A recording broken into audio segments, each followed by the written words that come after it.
Hi everyone, it's Tamsyn from Fit College here, and we're going to be talking about a squat again, but we're talking about what affects the squat. And like last week, we mentioned knees ducking in, and that's what we're going to be looking at, is how to correct someone, or if your knees are ducking in within your squat, how to correct that. But first, let's have a look at what it looks like when someone's knees do duck. So we're going to be looking from the front on. All right. I tend to adopt an Olympic weightlifting squat because I have long femurs. And we're going to sit into the squat. So this is what a normal squat would look like. When someone starts to duck,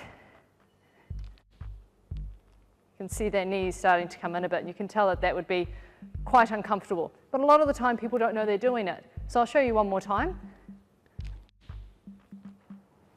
All right.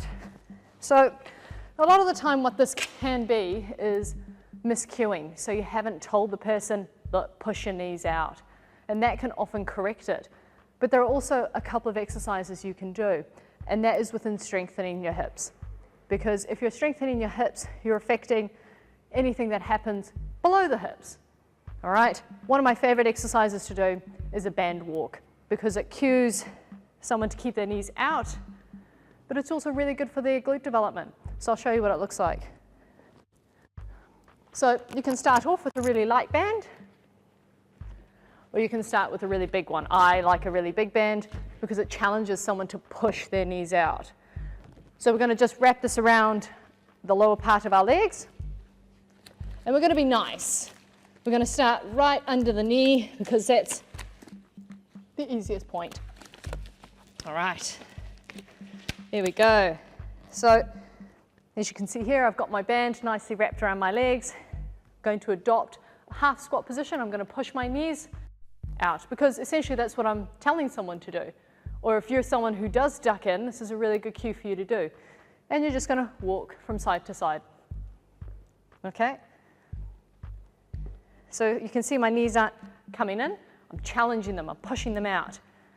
And we're going to go back and forth. I like to recommend up to 20, just to be horrible to people, but it's actually neurologically programming someone to keep and drive their knees out. Wonderful. And so I'll take that off because it's quite uncomfortable to walk around on. So that is hopefully going to solve any knee ducking issues. And remember to cue it out first. Tell them, push your knees out. And that would be secondary to help strengthen their glutes and give them confidence within pushing their knees out. So next week, we're going to be talking about lifting heels in a squat, what could be affecting it, and how to correct it. And we'll see you next week. Thank you.